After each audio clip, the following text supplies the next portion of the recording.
Hey, welcome back to RV Chef Life. My name is Jonathan. Today we're going to be doing a simple recipe, spaghetti. However, with the sauce we make is going to be a homemade sauce. Stop buying that store-bought stuff that you have no idea what's in it, probably can't even pronounce some of the items, and make something homemade that's delicious and can be used in several meals. With the sauce we're making today, we're going to be doing 3 meals: spaghetti, homemade pizza, and chicken parmesan. Those videos will be released later. If you have any questions, ask below in the comments. I'll be happy to answer. I love reading them. So without further ado, sit back, hold tight, and let's get started. Wake up early, gonna rise with the sun. Step 2, get some good, some food in you. Step 3, think real hard about what you wanna be. Step 4, everybody just do your thing. Wake up, today's gonna be a good day. Wake up, today's gonna be a good day. Wake up, today's gonna be a good day.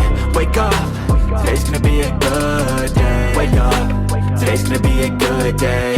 Wake up, today's gonna be a good day. Wake up, today's gonna be a good day. Wake up, today's gonna be a good day. All right, we're going to go ahead and start making the sauce. So go ahead and get your pot on your stovetop. I'll explain the ingredients along the way. Go ahead and turn the pot on low. Let's temper that like I've said in many previous videos. We're going to temper the pot, get it up to a little warmth in it, and then what we'll do is crank it on high. You don't want to start the pot on high immediately. You can warp your pans. I've currently set my pot on low. You'll see here with the 300. We'll go ahead and add about 3 tablespoons of olive oil. In the meantime, we're going to go ahead and get our onions and peppers ready. We're going to go ahead and cut those and slice them pretty small as you can. Luckily, I have my chopper back. All right, to use the chopper, what I'll have to do is decrease the onion size. I've kind of thought about the chopper situation. I think by the time I chop them down or cut them down to fit in the chopper, I could have the onions done. But it sure makes things a lot easier.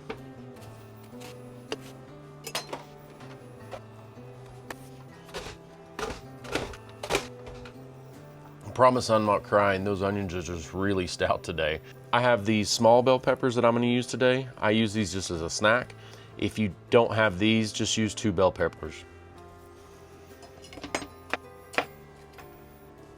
We're going to chop these up just like we did the onions. All right, that's what you're left with. Set those to the side. Wow, those onions are still getting me. The pan or pot has come up to temperature, so let's go ahead and increase our temperature here. What we're going to do is have it on medium.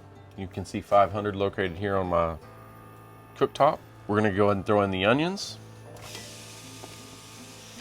and the bell peppers. We're going to go ahead and add salt and pepper to that, and also crushed red peppers. On the crushed red peppers, we're going to go ahead and add 2 tablespoons because we're doing such a large volume for the 3 dishes. And we're also going to add dried oregano, about a tablespoon. We're going to go ahead and stir that around. Let that get coated up with the oil. Let those all reduce down. That salt will help with that. It'll reduce the moisture, or help pull the moisture out of the onions and the bell peppers. I went ahead and turned up my pot just one setting, which would be medium to medium high. Go ahead and continue to reduce those. You can already smell the oregano. You can smell the onions and the peppers. We are going to add garlic to this, but we're going to wait until the onions are pretty translucent before we do, so that way we don't burn the garlic. In the meantime, I'm going to go ahead and open my cans, get them set to the side because they will be going in next. I purchased crushed tomatoes, 28 ounce in size.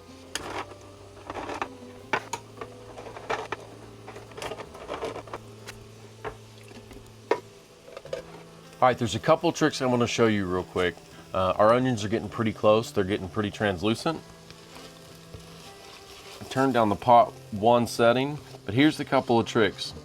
Tomato paste. When you buy tomato paste, there always seems to be way too much. And I can never find tomato paste in something like this. I always have to buy the can. So when I buy the can, I use the tomato paste that I've planned on using for that meal. And then the rest I will separate and put in a Ziploc bag and then freeze them. So whenever I need to use tomato paste again, I have some. I generally keep them off or separate them in about a tablespoon section. So in this recipe, we're gonna go ahead and take this 2 tablespoons worth out of my Ziploc. We're gonna throw it in the pot. We're also gonna add 5 or 6 tablespoons of garlic. I know, I always go overboard on garlic. With the garlic, we're also gonna add 2 tablespoons of sugar. That's gonna cut down on the acid taste of the tomatoes. This is a good start for sugar. You might wanna add more later based on taste testing. Generally, when you're on the road, you cannot find fresh basil. Let me rephrase that. If you're on the road in good places with good farmer markets, you can find fresh basil. However, I don't ever trust that because I never know where I'm going. But I buy these. It's fresh basil, organic, and you're gonna use these today. You're gonna put 4 tablespoons in the pot. Go ahead and mix that all around. If you use tomato paste like I do, like the frozen squares, you wanna go ahead and cook that down and make sure it's completely defrosted and cooked and mixed in the sauce that we're making before we put our tomatoes in. That's all mixed and blended right now, so before I actually add the tomatoes, I'm gonna wait until I can smell the aroma of the garlic. When you smell the aroma of the garlic, it's time to put the tomatoes in. I started making my own kombucha. That's what these pots back here are. They're not pots, but gallon jugs. That'll be coming up later on in recipes too. It's so good, healthy, and delicious. It's starting to smell good. All right, I can smell the aroma of the garlic. I'm gonna give it one more stir. Make sure nothing's sticking on the bottom. Oh, it smells delicious. I wish you could smell it through the camera.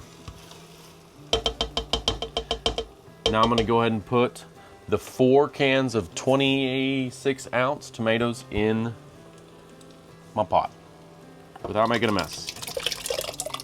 And that was a lie. Mess made.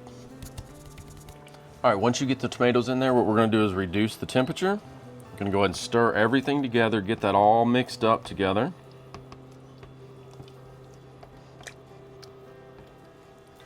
Everything is now blended together. So make sure your pot is on low. Over time, for about an hour to 2 hours, you're just gonna constantly not stand over the pot, but come back to it about every 10 minutes and make a stir and keep it going. Over time, you're gonna see the contents reduce. That's gonna make the tomato sauce sweeter. Now this sauce is a great sauce if you have kiddos, and let me tell you why. You can sneak in vegetables without them knowing. You can sneak in carrots, chopped up broccoli, all at the beginning when we were doing the onions. Who knew that they'd get healthy nutrients without even knowing? All right, it's been exactly 1 hour and 20 minutes since I started reducing the sauce. I'm gonna go ahead and make a stir of it now. Take a taste test, see if I need to add a little bit more sugar. It's reduced about 1/8 from where we started, 1/8 from the top. Grab a spoon and take a taste. Super yummy. I'm gonna add a little bit more sugar though. It's a little tart on the tomato side and a little spicy. I might have put a little bit too much crushed pepper in it, but adjust accordingly based on your spice level.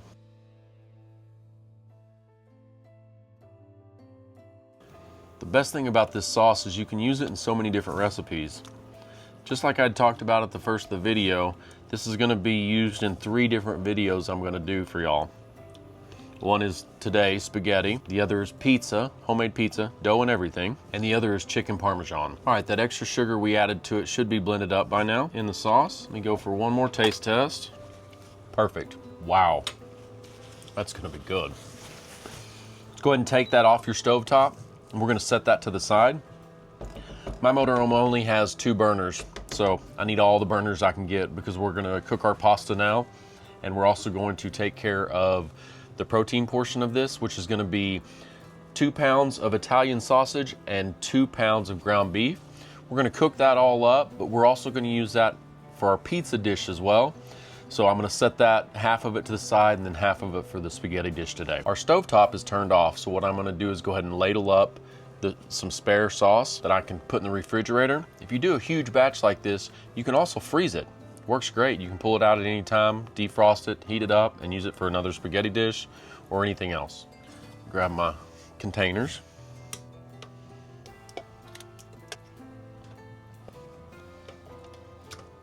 All right, we have created 2 containers we're gonna set to the side and let them cool off before you put it in the refrigerator. I need both burners because we're gonna start the pasta and also start preparing the meat. which is gonna be 2 pounds of Italian sausage and 2 pounds of ground beef. We're gonna use that meat in 2 separate dishes, but I might as well just cook it all up now since I have everything out. Go ahead and turn your stovetop on low. Just like I've mentioned before, temper it up to temperature before you crank the juice to it. We're gonna go ahead and add 2 tablespoons of olive oil.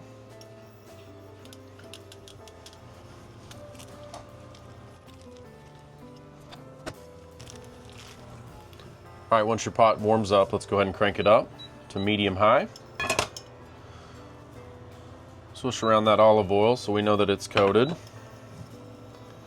We're gonna go ahead and drop our meat in. Kind of separate it while you're dropping it in. It'll make it easier along the way. We're gonna cook this in 2 batches. Italian sausage first, ground beef second.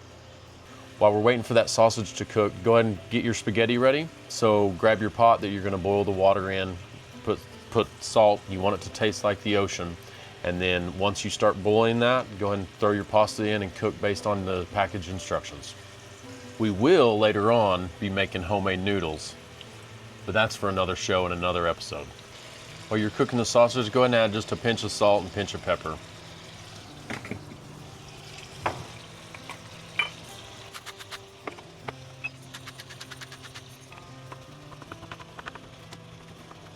We want these basically to be formed into crumbles so we can use crumbles in the spaghetti and also in the pizza.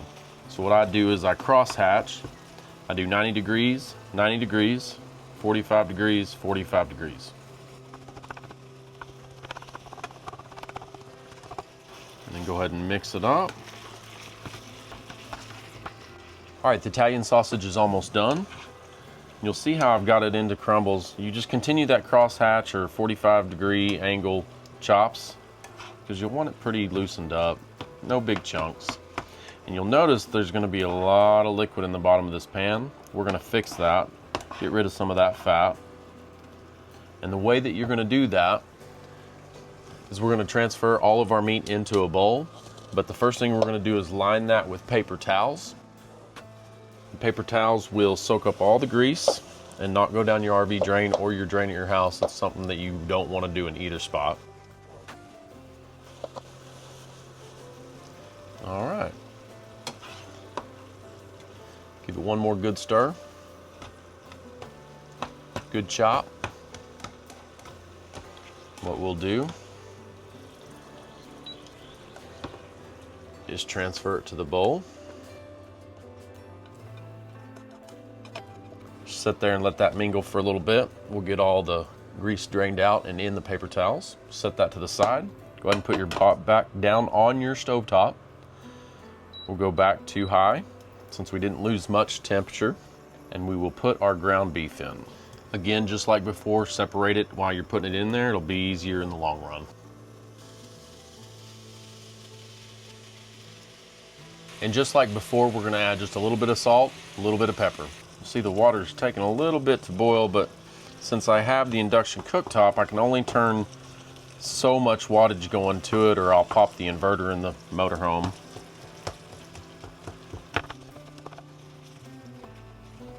While we're cooking the beef, what I'm gonna go ahead and do is get the sausage into another bowl, so that way we can use the big bowl to drain the beef whenever it's ready to come out. Just pour it over to another bowl, nice and easy, not to make a mess. You'll see that paper towel did a good job of collecting all that grease and oil from that sausage. Okay, it appears the beef is ready, so what we're gonna do is just like before with the sausage, we line the bowl, we're gonna pour the beef in it, let the paper towels soak up the extra grease.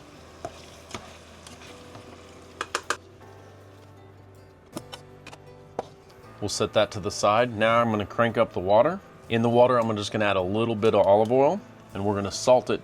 And you want the water to be salted enough it tastes like the ocean. If you haven't been to the ocean, just a salty water. While we wait for that water to come to a boil, what we're gonna do is put half of the sausage and half of the ground beef back into the pan that we started cooking the meat in. And this doesn't have to be perfect, it just eyeball it. This is the sausage we started with.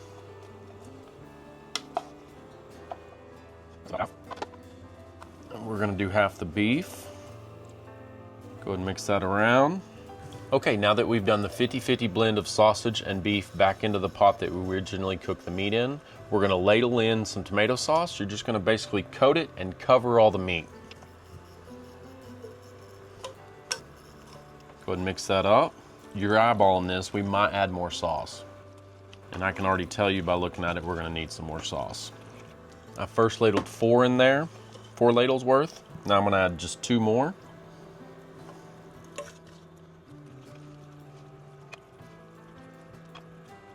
Once this water comes to a boil, we'll add our pasta to it and cook it based on the package instructions. What they do say is a watch pot never boils. It's even more so in an RV. All right, the rest of the sausage and beef, we're gonna separate those into bowls. These bowls you can find below. They're perfect for RVs because they sandwich up for storage. Pop the lid off. They make fairly large bowls, and it has an airtight seal. We'll keep these separate. We'll do sausage in one, and we'll do the beef in the other. And you'll notice that paper towel did an amazing job again. It's much better that oil and grease be in the paper towel than in your drains and coating your drains and clogging them up. I'm gonna do a swap-a-roo on the stovetop. My left burner will crank up higher than my right burner. The water is coming to a boil, but it'll immediately stop boiling as soon as I put the pasta in. So let me do a switcheroo real quick, and then the pasta will be ready to go in. After seeing how beautiful this sauce came out and how I can smell it, it smells amazing. It's hard not to go in for a taste test, but I've got patience. And if anybody knows me, that was a lie. My patience is very short. Okay, our water has come to a boil. What I'm gonna do per my package instructions is drop it in the water. It says ready in 2 minutes. I'll check it about 1.5 minutes. The trick to keep stuff boiling in a motorhome is to go ahead and put the lid on. It'll bring it to a boil faster. The pasta's been on for about 3.5 minutes. And grab one of these out without burning myself. Whew, it's hot. It's ready. In most cases, I'll take out 1 cup of pasta water, just in case I'll need it later. Just set it to the side. Now let's drain everything off. Okay, once drained, what we're gonna do is go ahead and plate up. This is gonna be a cardinal sin if any Italians are watching, but this is what we do in Texas. We grab our noodles, coat the bottom of the bowl, grab our sauce, put it on top, and some Parmesan cheese, sprinkle it on top. What we're gonna do is grab a fork, mix it all up. I'm gonna go in for a taste test. This looks absolutely delicious. I don't even know if I can stand up after this one. That is good. You get the hints of the sausage and the beef. Parmesan cheese, of course, you put in, and the fresh noodles. This quite possibly might be a fan favorite. That is delicious. Thanks for coming and joining me today to make this spaghetti. It's a simple dish, but it just takes a little bit of flavors to make it amazing. The best part about this recipe is we got to make the homemade tomato sauce. Again, like I'd mentioned before, what you're buying at the store, you have no idea what's in it. Seriously, flip the jar around, take a look at your ingredients. This one didn't have many ingredients. You can make a whole ton of it and use it for many, many dishes. Just like I had mentioned at the beginning of the video, we're gonna make chicken parmesan with it. We're also gonna do homemade pizza, spaghetti, of course. There's plenty of other things to do too. The best thing is there's some other recipes coming right around the corner that includes this tomato sauce. Please like, share, and subscribe, and I appreciate it. Until next time, I'll see you soon.